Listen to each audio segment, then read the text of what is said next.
Students, इस video में हम लोग standard 7 social study part 1 chapter number 3 climates of India देख रहे हैं, जिसका हम लोग टॉपिक देखेंगे विंड्स मतलब हवा। It is the factors determining the climate of India, मतलब भारत की जलवायु को इफेक्ट करने वाले जो फैक्टर्स है उसमें वो आता है विंड मतलब हवा, वायु। Wind can move masses of warmer और कोल्ड एयर। हवाएं जो बहती है वो लार्ज क्वांटिटी में गर्म या ठंडी हो सकती है। It's test like Punjab, Haryana, Rajasthan and Madhya Pradesh often receive winds blowing from the west. ये जो स्टेट यहाँ पर पाया जाता है पंजाब, हरियाणा, मध्य प्रदेश, ये अक्सर जो है वेस्टर्न साइड से जो आती है हवा, उससे वो यहाँ पर हवाएं चलती हैं,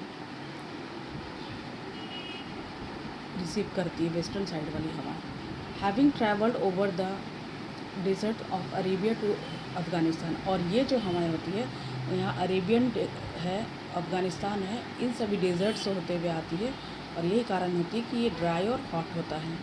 having travel over the deserts of Arabia to Afghanistan they bring dry and hot air that causes severe heat waves in summer, और गर्म हवाओं के चलने के कारण यहाँ पर गर्मी में हीट वेव्स चलता है, यानी गर्म लहरें चलती हैं। In winter, cold winds from across the Himalayan cliffs into the Himalayan foothills resulting cold waves, जबकि हिमालय एरिया से जो हवाएं यहाँ चलती है उससे यहाँ पर ठंडी ठंडी हवाएं चलती है विंटर सीजन में।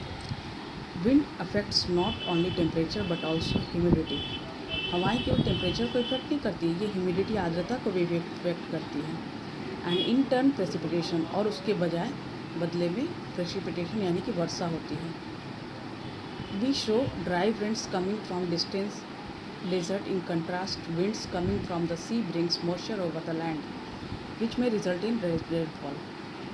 जो ये डेजर्ट एरिया से हवाएं चलती है वो सूखी होती है। इसके विपरीत जो विंड्स समुद्र से चलती है वो अपने साथ मॉइस्चर लेके आती है, और उसके बाद वो भारी बारिश कराती है। We will soon see the case of the monsoon wind, जिसको हम लोग जल्दी ही पढ़ेंगे मानसून विंड में, जिसको हम लोग देखेंगे। चलिए हम इस पहाड़ी इलाकों को देखते हैं। सपोज डैट यहाँ पर सी है, समुद्र है, तो यहाँ से आने वाली हवाएं यहाँ का मॉइस्चर ले लेगी, और जब ये हिल से टकराती है तो भारी बारिश करवाती है, और इसीलिए विंड्स जो है वो केवल टेम्परेचर को ही नहीं ह्यूमिडिटी को भी इफेक्ट करता है। In your class grade 6 science text book curiosity you study the water cycle. हम क्लास 6 स्टैंडर्ड में वाटर साइकिल पढ़ चुके हैं। The water from the ocean and the earth's surface evaporates into the atmosphere as vapor and returns as rain, hail और snow। Water cycle में ठीक इसी तरह से वाटर कन्वर्ट होता है, इवोपरेट्स होता है, कन्वर्ट होता है गैसेस फॉर्म में, और उसके बाद वो क्लाउड बनाता है, और उसके बाद रेन होता है। तो आई होप कि विंड्स कैसे इफेक्ट करता है टेम्परेचर और ह्यूमिडिटी, यानी कि पूरी तरह से क्लाइमेट को इफेक्ट करता है, इस पैराग्राफ से पता चल गया होगा। आई होप कि ये वीडियो आपको पसंद आए। Thank you.